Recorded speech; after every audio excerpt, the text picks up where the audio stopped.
혼한 시작. 저는 대한민국 경기도 외곽의 조용한 도시 출신인 혜린입니다. 늘 평범하고 소박한 삶을 꿈꾸며 자랐습니다. 우리 집은 유복하지도 그렇다고 모자라지도 않은 보통 가정이었고, 부모님과 2살 터울의 여동생이 있어 가족끼리 오순도순, 가끔은 다투기도 했지만 언제나 서로를 아껴주며 살아왔습니다. 어릴 적부터 저는 긍정적인 마음을 가지려 늘 노력했어요. 힘든 일이 있어도 내일은 더 좋아질 거야 라고 다짐하며 하루를 마무리하곤 했습니다. 학생 시절에는 공부도, 친구들과의 소소한 일상도 즐거웠고, 특별히 어머니께서 손수 만들어주신 도시락을 들고 소풍을 갔던 날들이 아직도 생생하게 기억납니다. 대학교 졸업 후 저는 회계 사무실에 취직해 지역의 작은 회사를 담당하며 사회생활을 시작했습니다. 직장 생활은 고되고 특별할 것 없었지만 저녁이 되면 가족과 따뜻한 식사를 하고 소소한 일상을 나눌 수 있는 시간이 있기에 큰 부족함 없이 만족스러운 시간을 보냈습니다. 어느 날 우연히 친구의 소개로 민호라는 남자를 만나게 되었습니다. 민호는 저와 정반대의 환경에서 자랐지만 첫 만남부터 순박하고 진솔한 성격에 끌릴 수밖에 없었어요. 처음에는 서로 어색하고 조심스러웠지만 점차 자연스레 가까워졌고, 둘 다 가족을 소중히 여기는 가치관이 같다는 점에서 깊은 교감을 느꼈습니다. 봄이 오고 여름이 지나갈 무렵, 우리는 소박한 데이트들을 이어갔습니다.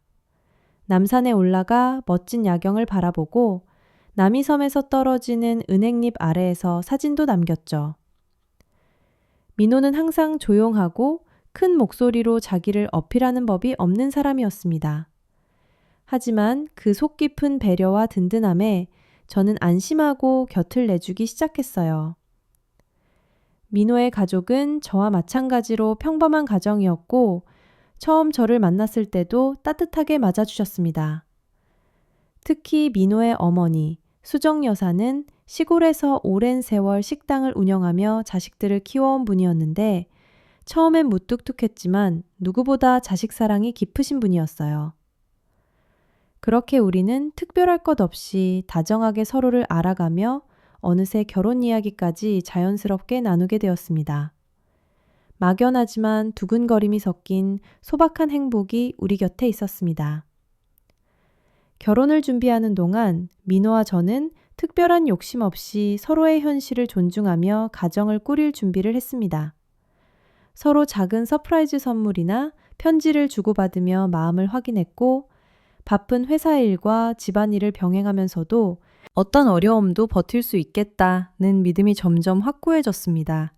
저의 평범한 하루하루가 민호와 함께하면서 조금씩 설렘으로 바뀌었고, 옆에서 서로를 응원해주고 함께 고민을 나누는 것 자체가 그 무엇보다 소중하다는 걸 깨달았습니다. 힘든 일이 있어도 내일은 분명히 더 나아질 거야 라는 제 평생의 신조처럼 민호와 함께한 평온한 나날들은 그 무엇과도 바꿀 수 없는 가장 소중한 추억으로 남아 있습니다. 함께 미래를 만들어가다. 결혼 후 저와 민호는 조용히 신혼집에 정착했습니다. 소박한 월세 아파트지만 2사람이 직접 고른 가구와 벽에 걸린 우리의 사진들이 집안을 따뜻하게 채웠습니다. 처음 시작할 때 우리에게는 특별한 재산도 없었고 부모님의 큰 지원도 딱히 없었습니다. 하지만 우리 둘이라면 어떤 미래도 함께 헤쳐갈 수 있다는 믿음으로 단단히 손을 잡았습니다. 민호의 꿈은 변호사가 되는 것이었습니다. 회사원 생활을 하며 틈틈이 사법시험을 준비하던 민호의 결심은 굳건했지만 시험 준비를 병행하는 것은 상상 이상으로 고된 일이었습니다. 직장에서 돌아온 후 밤 늦게까지 공부에 매달리던 민호의 뒷모습은 늘 지쳐 보였지만 그 한 번도 포기한다는 말을 입 밖에 내지 않았습니다. 저 또한 아내로서 남편이 꿈을 이룰 수 있도록 집안일은 물론 경제적인 부분에서 최대한 도울 수밖에 없었습니다. 저의 직장 생활은 녹록지 않았습니다. 월급이 충분하지 않아 평일에는 회계사무소에서 일하고 때로는 주말마다 온라인 쇼핑몰 배송 알바를 하기도 했습니다. 이른 새벽 친구가 운영하는 카페에서 바리스타로도 일하며 조금이라도 생활비에 보탬이 되고자 했습니다. 민호와 함께 있을 시간은 줄었지만 서로를 위해 희생하는 마음이었기에 고단함보다 뿌듯함이 더 컸던 것 같습니다. 그 시절 저희 부부 사이에는 때론 경제적인 논쟁도 있었습니다. 민호의 시험 준비에 들어가는 학원비, 책값, 각종 생활비로 통장에 여유가 없어 둘 다 예민할 때도 많았습니다. 하지만 그런 순간에도 서로 대화를 멈추지 않았고 우리가 꿈꾸는 미래를 위해 오늘 하루를 잘 보내자는 약속으로 위기를 넘기곤 했습니다. 돈이 없어 데이트 대신 동네 공원을 산책하고 라면 한 그릇을 놓고 서로의 손을 꼭 잡았습니다. 민호는 지칠 때마다 당신 덕분에 다시 일어설 수 있다며 고마움을 자주 표현했습니다. 저도 종종 민호가 숨을 돌릴 수 있도록 작은 도시락을 싸주거나 시험자 배려가 모아져 큰 힘이 되었고 시련 앞에서도 한쪽이 무너지지 않도록 서로를 붙잡아 주었습니다. 처가와 시댁 양가 모두 우리 부부를 크게 도울 수 있는 상황은 아니었지만 응원하는 마음만큼은 항상 가득했습니다.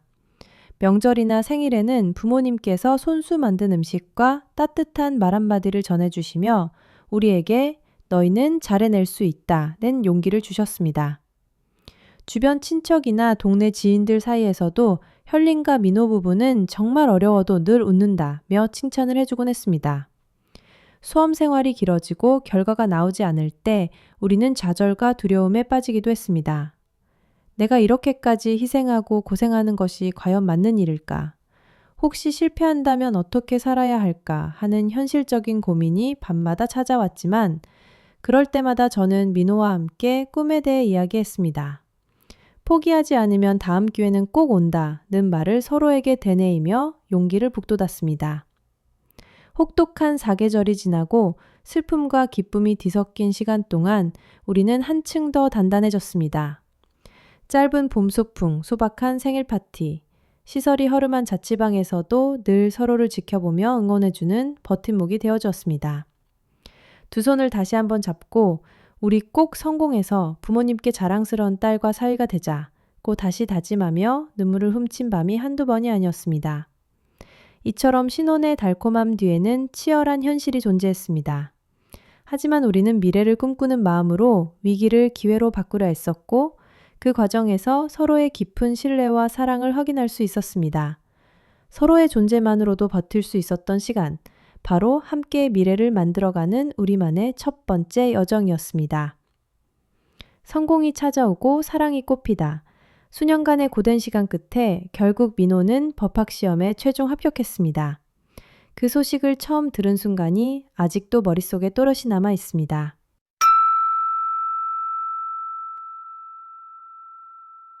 추운 겨울 아침, 민호는 평소와 달리 이른 시간에 전화해 합격했다는 단 한마디를 했고 저는 너무 감격해 주방 바닥에 주저앉아 한참을 울었습니다. 그동안의 눈물, 힘겨움, 서러움, 두려움, 기대, 모든 감정이 한꺼번에 밀려왔습니다. 민호가 합격자 발표 게시판 앞에서 합격자 명단에 자신의 이름을 직접 보고 얼마나 떨었을지 짐작할 수 있었습니다. 그는 합격 통지서를 집에 가져와 조심스럽게 제게 내밀었습니다. 저는 그의 두 손을 꼭 잡고 정말 고생 많았어. 이제 꽃길만 걷자고 축하해 주었습니다. 민호도 그 어느 때보다 행복한 제게 끝이 표정이었고 오히려 당신의 지지가 없었다면 절대로 못 해냈을 거야. 함께 이뤄낸 거야. 라고 고마움을 전했습니다. 합격 소식이 알려지자 주변 사람들도 우리를 진심으로 축하해 줬습니다. 양가 부모님은 물론 친구들과 동료들까지 격려의 메시지를 끊임없이 보내왔습니다. 시골에 사시는 시부모님도 급히 올라오셨고 민호의 어머니는 저를 꼭 안아주며 이제 진짜 네가 우리 집안의 큰 복덩이라며 기특해 하셨습니다. 한동안 어려운 시기를 겪으며 서먹했던 관계였지만 이때만큼은 가족 모두가 따뜻함으로 하나가 된 것 같았습니다. 민호는 그 기쁨을 전하고 싶었던지 저를 위해 작은 축하 파티와 함께 프러포즈를 준비했습니다. 한강변의 카페에서 촛불을 밝히고 작은 다이아 반지를 내밀며 내 인생에 꼭 고마움을 전하고 싶은 사람이 바로 너야. 앞으로는 내가 네 곁을 꼭 지킬게. 나랑 평생을 함께 해줄래? 라고 말했습니다. 저는 눈물이 또르르 흘러내리는 가운데 행복하게 고개를 끄덕였어요. 우리는 회사 동료와 친구들을 초대해 조촐한 약혼식도 올렸습니다. 그 자리에선 그동안 우리 둘이 걸어온 길, 각자의 자리에서 얼마나 열심히 살아왔고 서로를 어떻게 의지했는지 솔직하게 털어놓을 수 있었습니다. 모두가 두 사람은 어려운 시절을 이겨냈으니 앞으로는 꽃길만 있으리라 믿는다고 따스한 미소로 축복해 주었습니다. 합격 이후 민호는 로펌에 취직이 확정되어 바쁜 삶을 시작했고 저는 여전히 제 일을 한결같이 해나가면서 집안 살림을 챙겼습니다. 우리는 늘 야근과 회식에 쫓기는 일상이었지만 작은 카페에서 하루를 마무리하거나 집에서 함께 손수 요리를 하면서 소박한 행복을 키워나갔습니다. 밤늦게 돌아오는 민호에게 따뜻한 국 한 그릇을 내어주며 힘들었지? 오늘도 최고였어. 라고 응원하는 순간들. 그 모든 것이 고됐던 시간에 대한 보상처럼 느껴졌죠. 어느새 우리는 결혼식을 준비하며 진짜 가족으로서의 첫걸음을 내딛게 되었습니다. 준비할 것이 많았지만 가장 중요한 건 우리가 서로를 믿고 사랑하고 있다는 것이라는 사실 하나로 모든 어렵고 복잡한 문제들을 슬기롭게 헤쳐나갔습니다. 혼수, 집안 행사, 친척들의 시선과 기대. 때론 부담스러웠지만 둘이 함께 마주보며 손을 맞잡으니 두려울 게 없었습니다. 결혼식 당일 서로를 바라보며 마음으로 약속했습니다.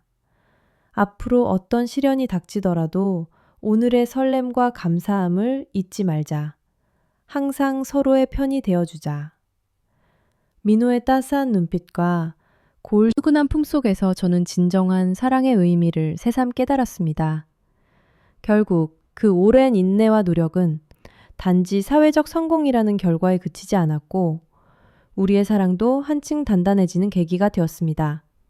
민호와 저는 이제 더 큰 세상으로 나아갈 수 있는 용기와 희망을 함께 얻었습니다. 우리 인생의 꽃길이 시작되는 순간 고생했던 날들마저도 다 소중한 추억으로 남게 되었던 것입니다. 예기치 못한 병의 그림자. 결혼 후 우리는 행복한 일상을 즐기고 있었습니다. 바쁜 일상 속에서도 힘든 시기를 함께 견뎌냈다는 자부심, 앞으로의 미래에 대한 기대감, 그리고 누구보다 깊어진 서로에 대한 신뢰로 한층 더 단단해졌다고 믿었습니다. 그러던 어느 날 저는 몸에 이상 신호가 찾아왔음을 느꼈습니다. 평소 잔병치레가 있는 편이 아니라 그냥 가벼운 피로라고 생각했지만 시간이 갈수록 쉽게 숨이 차고 관절이 부으며 미열이 계속되는 날이 반복되었습니다. 처음엔 단순 감기라고 여기고 무시했지만 야근 후 퇴근길에 갑자기 쓰러져 버리고 말았습니다. 급하게 병원 응급실에 실려갔고 민호도 연락을 받고 허겁지겁 달려왔습니다. 검진과 각종 검사 결과를 기다리는 동안 서로 말도 없이 손만 꼭 붙잡고 앉아 있었습니다. 의사는 바로 입원을 권유했고 보다 정밀한 검사가 이어졌습니다. 혹시나 하는 불안함과 설마 큰일은 아니겠지라는 희망이 뒤섞인 채 긴 밤을 보냈습니다.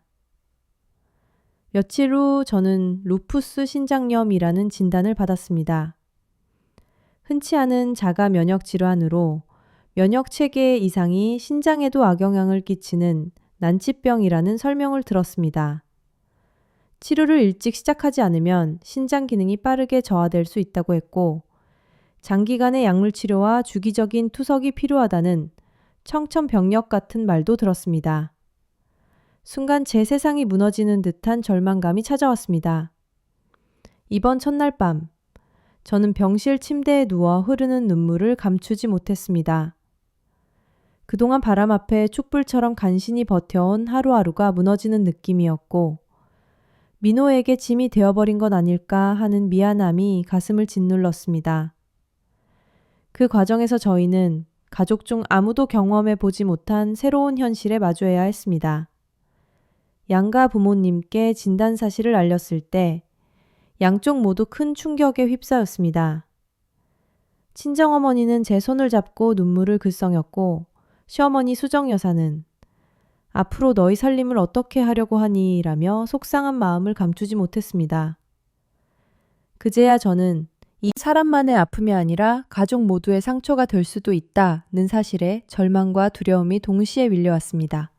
입원과 치료가 길어지면서 저는 직장을 휴직하게 되었고 민호 혼자 수입과 병수발, 양가의 걱정까지 등짐을 안게 되었습니다. 저는 그런 민호가 너무 미안해서 오히려 빨리 건강을 찾아 직장에 복귀해야겠다는 생각 외엔 달리 할 수 있는 일이 없었습니다. 병실 창밖으로 계절이 2번이나 바뀌는 사이 제 내면도 조금씩 달라지기 시작했습니다. 아프면서 느끼는 고통 속에서도 민호와 가족 그리고 나를 응원해주는 친구들의 진심이 다시금 살아갈 용기를 심어주었습니다. 저의 병은 예기치 못하게 찾아왔지만 동시에 인생의 본질과 가족 그리고 사랑의 힘을 가장 깊이 깨닫게 해준 계기가 되었습니다. 비록 나의 건강은 갑작스레 무너졌지만 그로 인해 서로를 더 소중히 여기고 인생에서 정말 지켜야 할 가치가 무엇인지 오롯이 마음으로 받아들이게 되었습니다. 직장에서도 인정받기 시작했고 민호 역시 로펌에서 자리 잡아가고 있었기에 처음으로 경제적으로도 조금씩 여유가 생겼습니다. 둘이 사는 작은 아파트에 새 가구도 들이고 주말이면 집 근처 카페에서 오붓하게 커피를 마시며 미래 계획 이야기를 나누기도 했죠. 처음 결혼을 준비할 무렵 시댁은 저를 친딸처럼 반겨주었습니다. 시어머니 수정 여사는 평소 다정다감하진 않아도 민호가 힘들게 시험을 준비하던 시절 저에게 몇 번 따뜻한 밥과 찬을 내어주셨던 분입니다. 아픈 가족이 있던 경험이 있었는지 건강이야말로 삶에서 가장 중요한 가치라고 곧잘 말씀하셨고 스스로도 일찍이 남편 없이 홀로 아이 둘을 키우며 강인하게 살아온 분이셨습니다. 민호가 최종 합격한 후 시댁은 그야말로 축제 분위기였습니다. 어머니는 친척들에게 네가 아니었으면 우리 민호가 이렇게 성공하지 못했을 것이라며 저를 자랑스러워했고 저 역시 이제 정말 가족의 일원으로 받아들여졌구나 하는 뿌듯함이 있었습니다.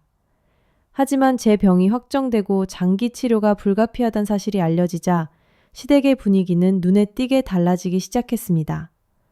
가장 먼저 느낀 것은 어머니의 시선이었습니다. 이전에는 주말이면 틈틈이 반찬을 챙겨주거나 병실에 다녀가곤 했지만 점차 방문하는 횟수가 줄고 병문안 대신 전화 한 통에 그치는 날이 많아졌습니다. 간혹 병실에 오실 때면 짧게 앉아 있다가 한숨을 쉬거나 제 상태에 대해 민호에게만 따로 물어보는 모즈로 모습이 눈에 띄었습니다. 민호의 누나, 그러니까 시누이 경희 씨도 예전엔 저와 자주 연락하며 학교 행사나 조카 이야기를 공유하곤 했지만 시간이 지날수록 연락이 뜸해졌습니다. 일상적인 안부보다는 엄마 너무 걱정하지 않게 네 몸 좀 챙겨 라는 식의 의례적 문자가 전부였고 직접적인 방문은 거의 없었습니다. 그러던 중 시어머니의 사소한 말투와 태도에서 알게 모르게 불편함이 드러나기 시작했습니다. 가령 명절 모임 때면 이전처럼 저를 가족의 중심에 두지 않고 주로 멀찍이 떨어져 앉으며 몸이 불편하면 무리하지 말고 집에서 쉬어도 된다고 하셨습니다. 한편으론 배려 같지만 그 속에는 가족의 일원이라기보다 손님, 심지어는 짐이 되는 사람으로 대하는 느낌이 선명하게 배어 있었습니다. 어느 날 어머니가 병문안을 오셨을 때 뜻밖의 말을 들었습니다. 그 말을 듣는 순간 마치 산산조각이 나는 듯한 충격을 받았습니다. 그동안 며느리, 딸이라는 지위에 안주해왔던 나 자신이 사실은 조건부 가족이었다는 현실, 그리고 건강할 땐 모두에게 인정받았지만 아프고 약해지니 점점 주변인으로 밀려난다는 암묵적인 시그널을 분명히 느끼게 되었습니다. 심지어 한 번은 시어머니가 교회 지인과 통화하는 것을 우연히 듣게 되었는데 뿐만 아니라 민호에게도 직접적인 압박이 가기 시작했습니다. 그런 날이 반복될수록 우리 부부의 생활도 점점 틈이 생기기 시작했습니다. 이런 변화는 겉으로 보기엔 크지 않을지 몰라도 제 마음과 일상에는 깊은 흔적으로 새겨졌습니다. 그리고 저는 결심했습니다. 이 상황을 무작정 원망하기보다는 현실을 받아들이고 내 곁을 지켜주는 사람이 누구인지 나 스스로의 존엄과 미래를 지킬 힘을 다시 모아야겠다고. 조용한 인내와 희생, 질병이 지속되어 투석 치료가 일상의 일부가 된 이후 나의 삶은 완전히 바뀌었다. 처음엔 정신적으로 무너지는 것을 막겠다는 생각에 뭐든 손에 잡히는 대로 집안일을 도왔다. 매주 규칙적으로 병원에 들르며 몸에 무리가 가지 않는 선에서 집 청소, 가족 도시락 준비, 빨래, 설거지 같은 일을 맡았다. 시어머니와 시누이의 눈치를 보며 작은 실수도 용납되지 않았다. 나는 여전히 밖에서는 고마운 며느리로, 가족 앞에선 아픈 손주로 불렸지만 정작 가족의 중심에서 점점 멀어지는 느낌을 받았다. 시어머니는 점차 무심해졌고 전 같으면 따뜻하게 말을 건네던 시누이도 안부만 건넸다. 특히 가장 곤란할 때는 가족이 모두 모이는 날이었다. 명절이나 집안 행사가 있으면 나는 남들보다 먼저 일어나 부엌 일을 도와야 했고 몸이 힘들다는 표정만 스쳐도 괜찮으면 못할 게 뭐가 있냐 며 핀잔이 돌아왔다.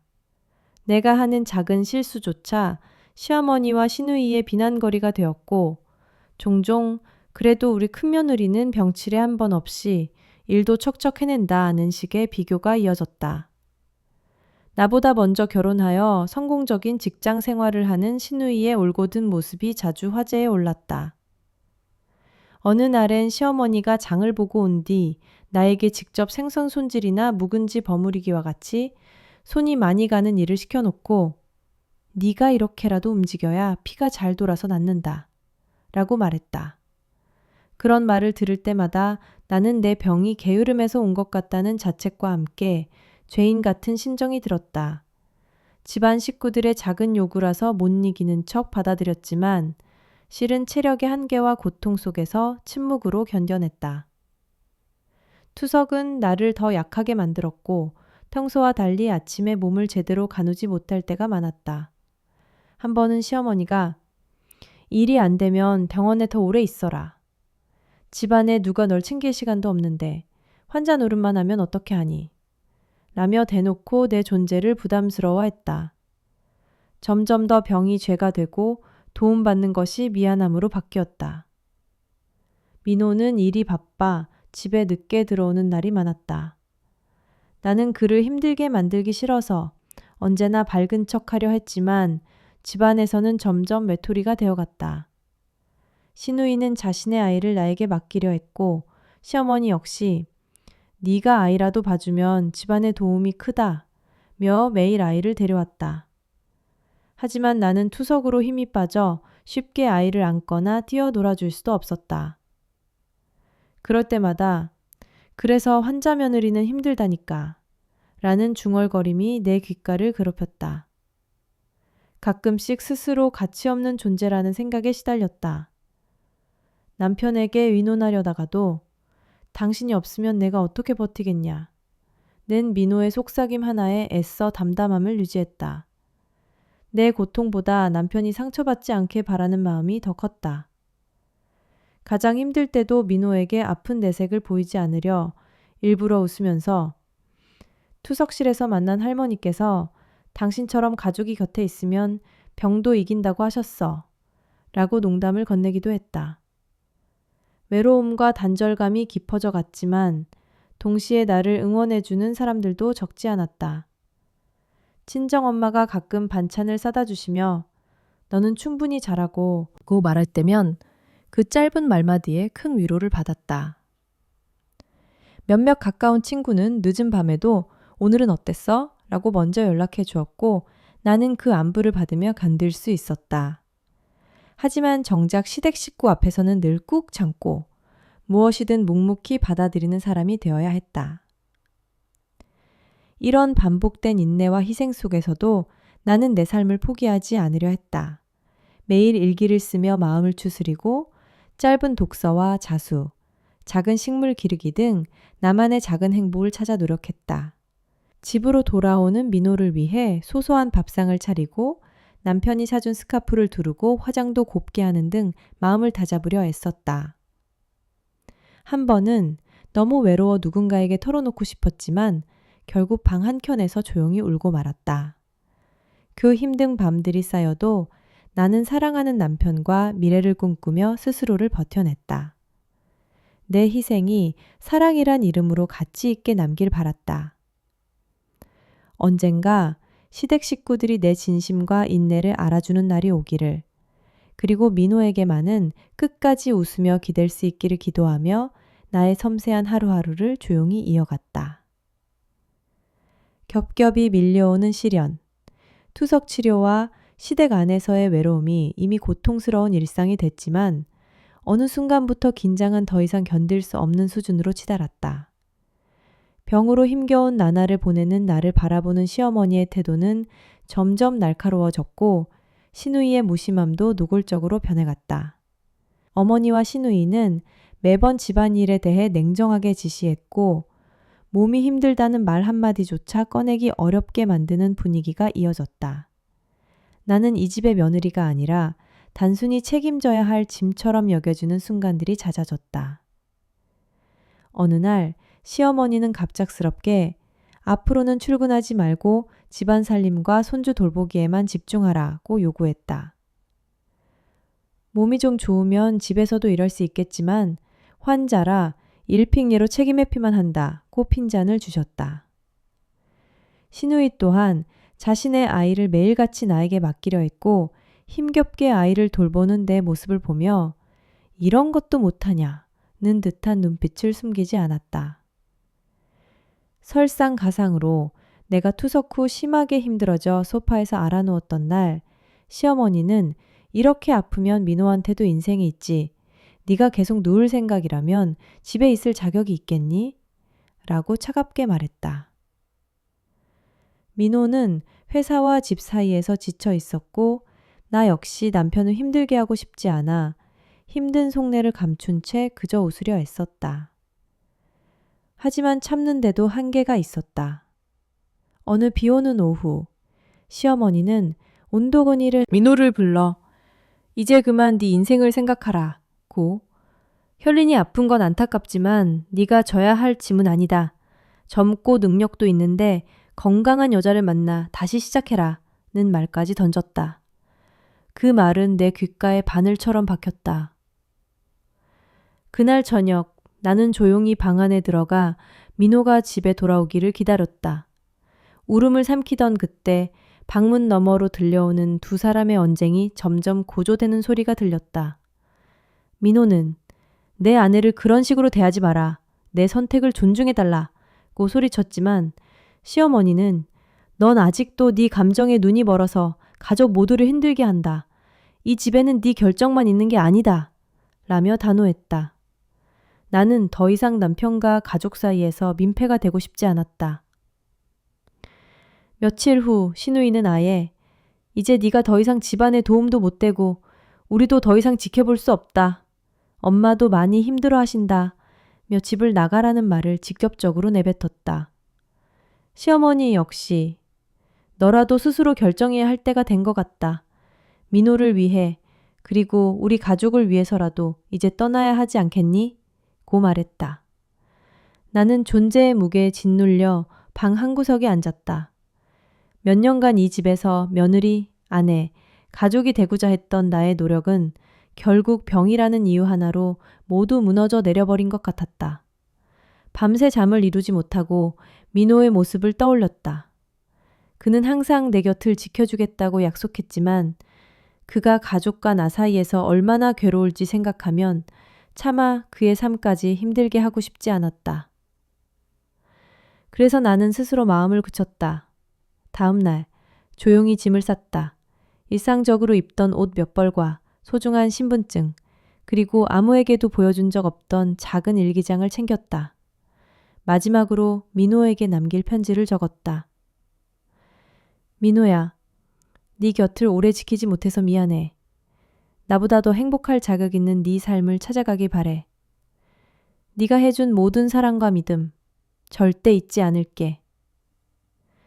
이삿짐을 꾸린 나를 본 시어머니와 시누이는 오히려 담담하게 마치 오래전부터 이런 날이 올 줄 알았다는 듯이 별다른 말을 하지 않았다.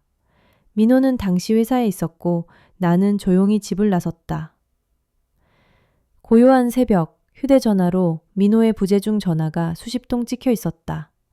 하지만 쉽게 전화를 받을 마음의 여력이 없었다. 이대로 끝인 걸까? 그리운 남편의 이름을 속삭이며 나는 눈물을 삼키곤 했다. 그러나 그로부터 사흘이 지난 어느 저녁 고시원 문을 두드리는 익숙한 노크 소리가 들렸다. 문을 여니 민호가 헝클어진 머리, 열연한 눈빛을 하고 서 있었다. 민호는 바로 짐을 챙겨 작은 월세 원룸을 구했고 나는 그의 곁에 돌아왔다. 가족에게서 받은 상처는 끝이 보이지 않았지만 남편의 지지와 사랑이 내 삶의 마지막 희망으로 자리했다.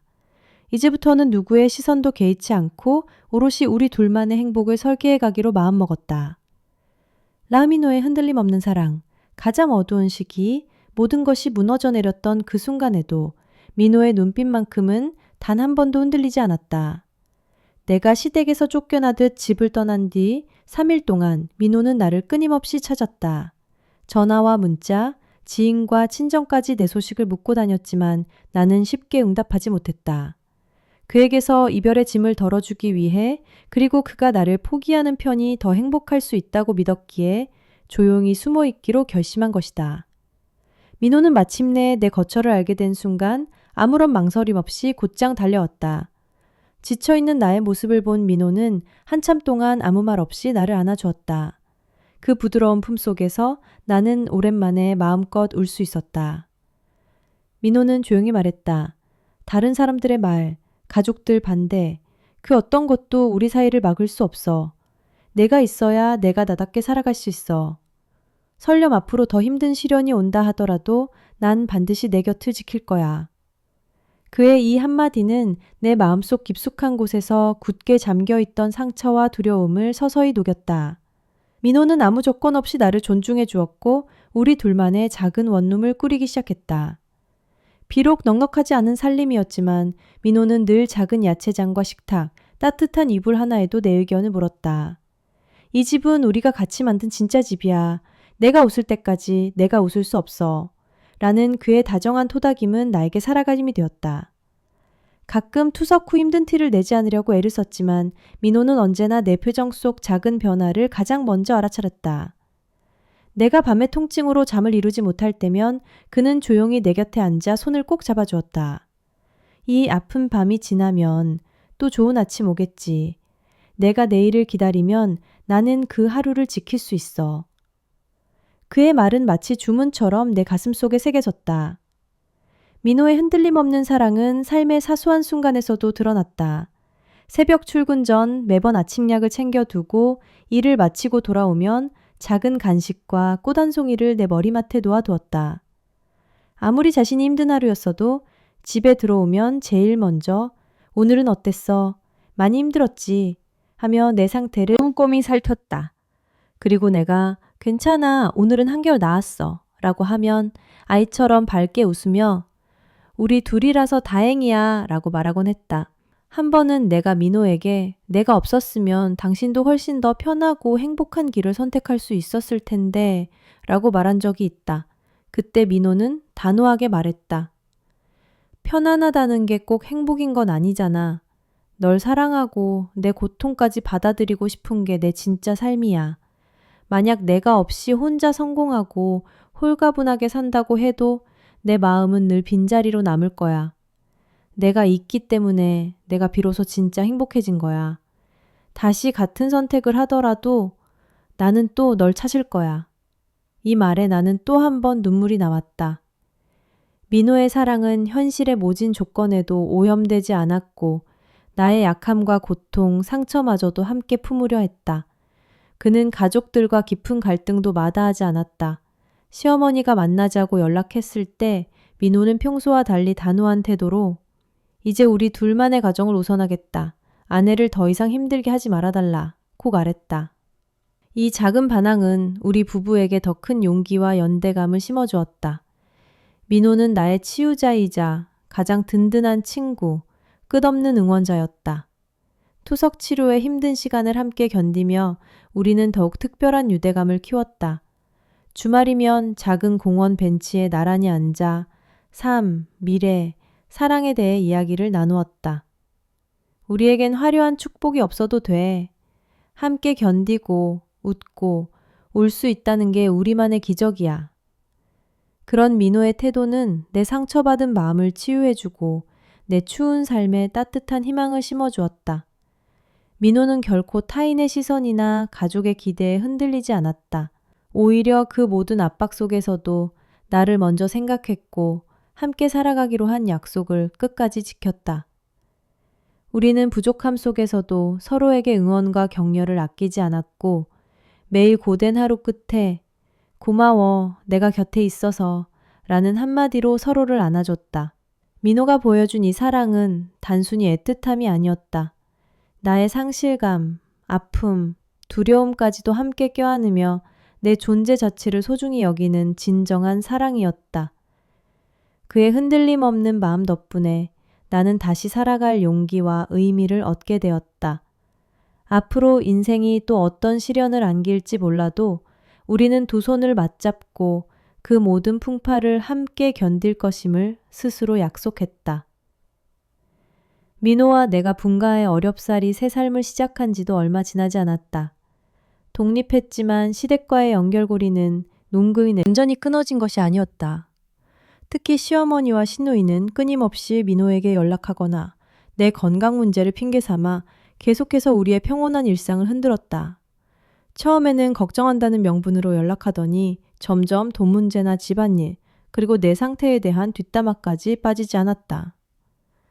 하루는 시어머니가 직접 찾아와 앞집 계단에 앉아 기다리고 있었다. 그녀의 얼굴엔 피곤과 분노, 그리고 무엇보다 깊은 상실감이 엿보였다. 네가 아프지 않았다면 우리 가족이 이토록 힘들지 않았을 것. 이라는 날선말을 들었을 때 나는 더는 눈물을 보일 힘도 없었다. 어머니는 내 앞에서 민호에게 이런 인생에 만족하냐 며 큰 소리로 다그쳤고 나에게도 도대체 우리 아들을 어디까지 희생시킬 생각이냐 고 쏘아붙였다. 그 순간 민호는 어머니의 말을 끊으며 처음으로 소리치다시피 말했다. 엄마, 제발 이제 그만하세요. 현인이 아프다고 해서 우리 둘의 인생까지 무너뜨릴 수는 없어요. 이건 제 선택이에요. 더 이상 우리 가정을 건드리지 마세요. 그 시기 내 건강은 더욱 악화됐다. 빈번한 투석, 몸무게 감량, 점점 바래지는 얼굴. 병원 침대에 누워 혼자 밤을 지새울 때마다 내가 이렇게 민호 인생에 짐만 되는 게 아닐까란 자책이 깊어졌다. 이렇게까지 하면서 계속 같이 살아야겠니? 네가 좋은 사람이라 우리도 마음 아프지만 이쯤에서 놓아줘야 네 남편도 우리 가족도 살 수 있어. 며칠 뒤 시어머니는 나를 조용히 불러 모두를 위해 네가 희생하는 게 맞지 않겠니? 네가 떠나야만 우리 아들도 새로운 인생을 찾을 수 있다. 고 마지막 통보를 건넸다. 시누이 역시 우린 더는 참을 수 없다며 집안 모든 사람의 의견이라 못 박았다. 마치 가족에게서 쫓겨나는 죄인처럼 나는 벽 한 구석에 선 채 아무 말도 할 수 없었다. 결국 나는 스스로 이별을 선택해야 했다. 오래 고민 끝에 작은 여행 가방 하나와 소지품, 그리고 민호에게 보내는 마지막 편지 한 장을 챙겼다. 집을 나올 때 민호는 회사에 있었다. 나는 조용히 현관문을 닫고 마지막으로 우리 둘이 함께 올려두었던 액자 속 사진을 멀리서 바라보았다. 시어머니와 시누이는 더 이상 어떤 말도 하지 않았다. 그러나 며칠 뒤 낡은 고시원 복도에 서성이는 민호를 다시 보게 될 줄은 꿈에도 몰랐다. 이 순간 민호의 사랑은 나의 마지막 벼랑 끝에서 다시 한번 빛을 발견하게 했고, 고통스러운 이별과 상처 속에서도 우리는 같이 살아낼 수 있다는 단 하나의 희망을 품고 서로를 지켰다. 희망의 새로운 부활. 고통과 상실, 눈물로 점철된 시간 뒤에도 결국 아침은 찾아왔다. 민호와 나는 여러 번 서로를 붙잡고 눈물 짓던 밤을 지나 작은 월세집에서 아주 소박하게 다시 살아가기 시작했다. 가족들에게 받은 상처와 세상의 편견이 우리 사이에 남긴 골이 여전히 깊고 아팠지만 우리는 여전히 서로의 손을 놓지 않았다. 나는 치료를 계속 이어가며 조금씩 몸의 기능을 회복하려 애썼다. 힘든 투석의 반복과 몹쓸 통증 속에서도 오늘은 어제보다 나을 거야. 또 내일은 오늘보다 희망이 있을 거야. 라는 신념을 매일 다짐했다. 민호는 새벽마다 내 주삿바늘을 살펴주고 낮에는 일을, 밤에는 집안일을 도맡았다. 그는 나보다 먼저 지치기 마련이었지만 집에 들어오면 꼭 미소로 오늘 하루도 잘했어 라고 내 어깨를 토닥였다. 나는 차츰 내 작은 역할을 찾고자 결심했다. 바깥 생활이 어려워진 상황에서도 집에서 할 수 있는 일을 고민하던 끝에 나의 회계 업무 경험을 살려 집에서 소규모 장부 정리나 개인 사업자 세무 상담을 온라인으로 도와주는 일을 시작했다. 처음엔 한두 명의 작은 고객만 있었으나 정성을 다해 도움을 주니 소개가 이어졌고 이윽고 가정회계 교실이라는 이름으로 소소한 온라인 수업까지 열 수 있게 되었다. 이렇게 바쁜 하루를 보낼수록 내 존재의 가치가 조금씩 되살아나는 느낌이 들었다. 한때는 사회도, 가족도, 미래도 모두 나를 버린 듯 했지만 다시금 누군가에게 필요하다는 사실이 나를 일으켜 세웠다. 민호도 점차 직장에서 인정받기 시작했다. 어렵게 얻은 변호사 자격증으로 처음에는 작은 사건만 맡았으나 항상 공정하고 성실하게 임하는 태도가 동료와 의뢰인들에게 신뢰를 쌓았고 몇몇 기업의 고문 변호를 맡게 되었다. 경제적으로 완전히 넉넉하지는 않았지만 마음만큼은 그 어느 때보다 풍족했다. 더 이상 가족의 눈치를 보지 않고 남의 기준에 나를 억지로 맞추지 않았다. 우리 부부는 주말이면 근처 숲길을 걷고 작은 카페에서 서로 읽고 싶은 책을 나눠 읽으며 미래 꿈을 나누었다. 아픈 것도 가난한 것도 과거의 상처도 다 우리를 성장하게 만든 거지. 민호의 말에서 나는 더 단단해진 우리를 느낄 수 있었다. 선한 이웃들과 친구들도 늘 곁에 있었다. 힘든 시간을 함께했던 몇 안 되는 친한 친구들은 우리가 조금씩 일어나가는 모습을 진심으로 응원해 주었다. 한 친구는 너희를 보니 진짜 부부의 모습이 무엇인지 알겠다고 말하기도 했다. 따뜻한 위로와 작지만 꾸준히 주고받는 응원은 지치기 쉬운 현실에 큰 힘이 되었다. 치료를 하며 좋은 소식도 들려왔다. 신장이식 대기 명단에 오른 지 몇 해 만에 마침내 민호의 형이 지원자로 나서 병원 적합 판정을 받게 된 것이다. 그날은 우리 둘뿐만 아니라 양가 친정 모두에게 새로운 희망의 날이었다.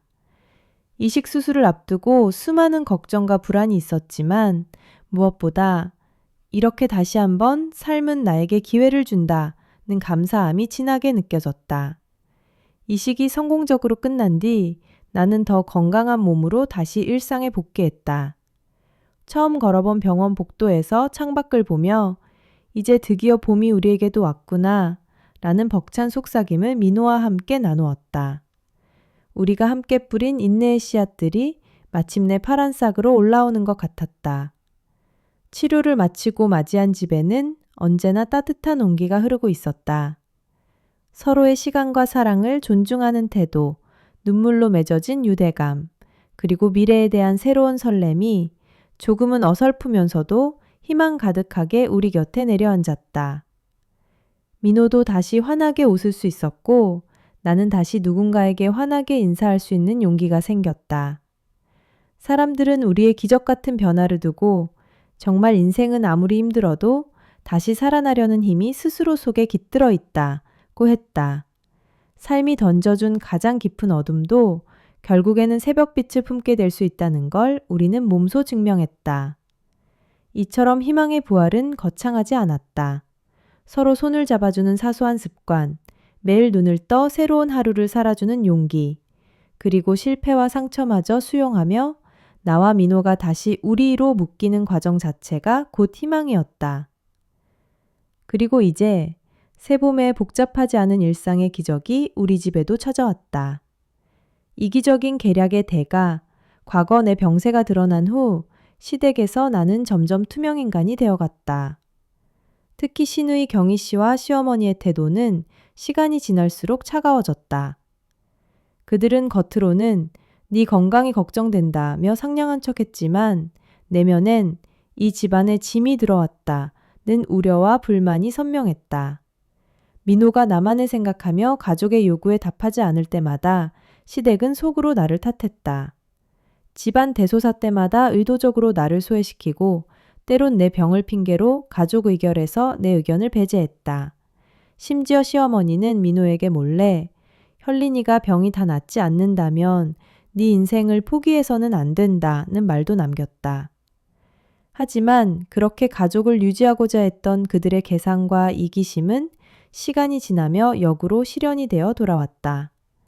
몇 해가 내 잔병 지난 어느 날 뜻하지 않았던 큰 소식이 시댁에 전해졌다. 시누이 경희 씨가 운영하던 중소기업이 거래처 분쟁으로 인해 대규모 소송에 휘말리고 금융권 채무까지 불어나 경영난 끝에 결국 파산 위기에 처하게 된 것이다. 그 결과 시누이의 가족은 갑자기 거처를 잃고 빚을 정리하기 위해 고군분투해야 했다. 평생 오로지 자립과 성공을 우선시했던 시누이는 그제야 인생의 다른 이면을 마주하게 되었다. 시어머니 역시 딸의 실패 앞에 무력하게 서 있을 수밖에 없었다. 절박해진 시어머니는 민호에게 전화를 걸어왔다. 우리 집안이 풍비박산이 나게 생겼으니 변호사 네가 꼭 손을 잡아줘야 한다. 가족을 위해 한 번만 더 힘을 써달라고 부탁했다. 민호는 고민 끝에 가족회의에 참석했다. 회의 자리에서 시어머니와 경희 씨는 나를 외면한 채 민호에게 네가 변호사니까 소송도 책임지고 혹시 빚이 모자라면 네 통장에서 일부라도 꺼내 도와달라고 간청했다. 그 순간 민호는 조용히 고개를 들었다. 과거 나와 함께 집에서 쫓겨나듯 떠나야 했던 시간, 시댁의 모든 차가움과 배제를 직접 겪은 이후 민호 역시 자신만의 기준과 경계가 생겼다. 그는 차분히 그러나 단호하게 말했다. 어머니, 누나는 지금 심각한 일을 겪고 있어 저 역시 마음이 아픕니다. 하지만 가족을 지킨다는 이유로 또다시 저와 제 아내의 행복을 뒤로 미루고 싶진 않습니다. 지금 저희 집도 여유롭지 않고 과거에 받은 상처를 생각하면 더 이상 무작정 피는 물보다 진하다는 말로 모든 부담을 지고 싶지 않습니다. 진정한 가족이란 서로가 힘들 때 손 내밀 수는 있지만 누군가를 희생시키면서까지 살아남아야 한다고 생각하지 않아요. 저는 제 아내와 우리의 가정을 먼저 지키겠습니다. 순간 시어머니와 경희 씨의 눈에 놀라움과 분노, 그리고 이전엔 볼 수 없던 절박한 슬픔이 비쳤다. 민호는 이미 변해 있었다. 그는 과거와 다르게 더 이상 가족이라는 명목 아래 무조건 자신을 희생하거나 내 곁에 버리지 않았다. 오히려 오랜 시간 외면해왔던 내 편이라는 의미를 이제야 온전히 찾아낸 듯 했다.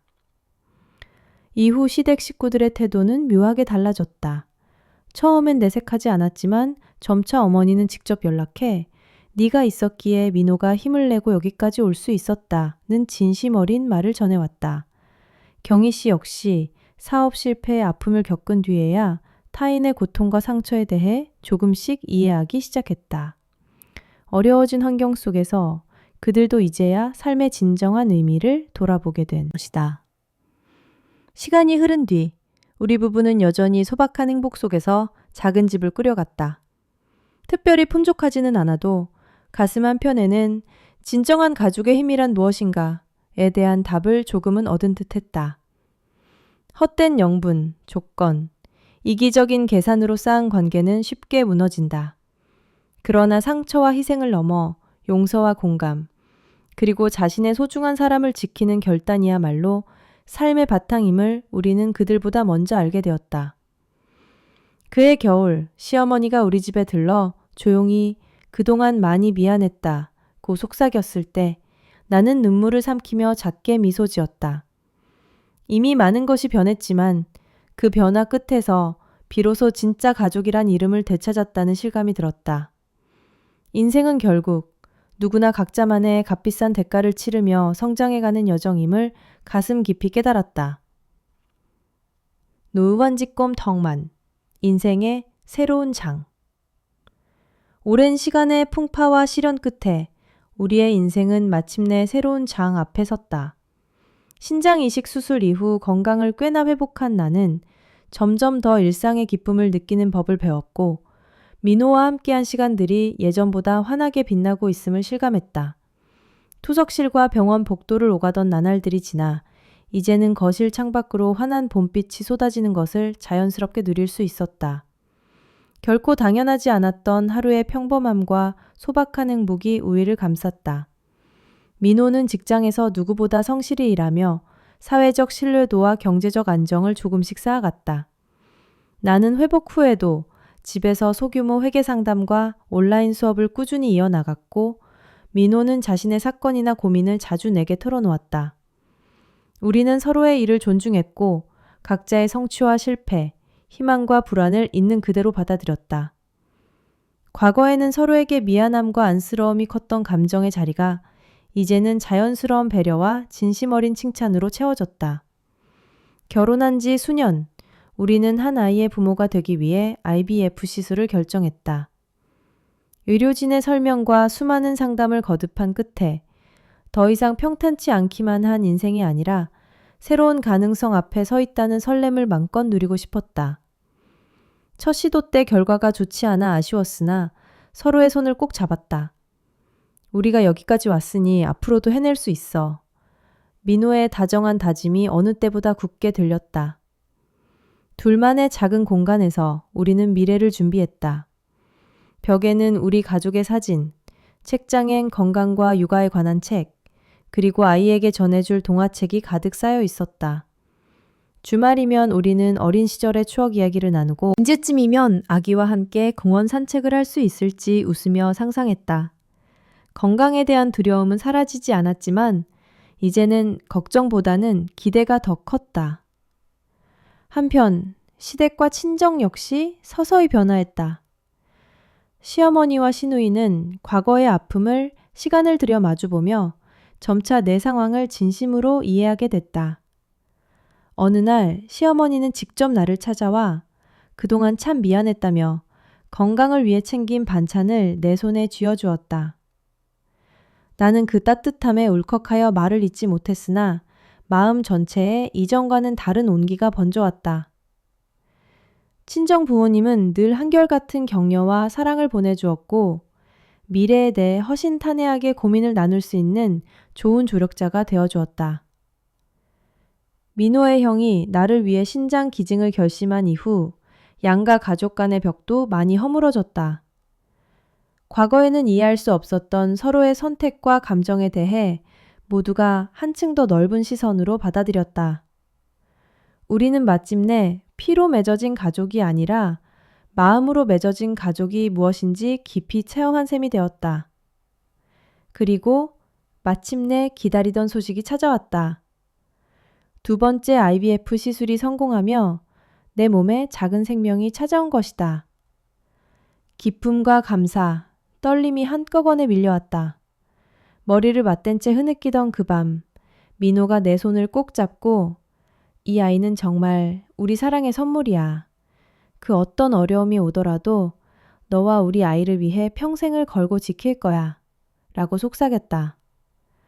나 역시 민호야, 고마워. 지금까지 버틸 수 있었던 건 당신이 항상 내 곁에 있었기 때문이야. 우리 가족에게 봄이 온 것 같아. 라고 답했다. 삶은 여전히 완벽하지 않았지만 그 불완전함마저도 소중하게 여길 수 있는 마음이 생겼다. 매일 아침 새 생명을 품은 몸으로 그리고 민호와 함께 그리운 미래를 향해 걸어가는 발걸음에도 감사함이 깃들었다. 큰 아픔과 눈물, 분노와 상처를 지나 사랑과 화해, 성장과 희망을 새기며 우리는 새벽이 오는 창가에 앉아 미소 지었다. 그리하여 우리의 이야기는 마침내 완만한 결말에 머무르지 않았다. 이것은 인생의 진짜 새로운 시작, 그리고 내일부터 펼쳐질 무한한 일상과 희망의 첫 페이지였다.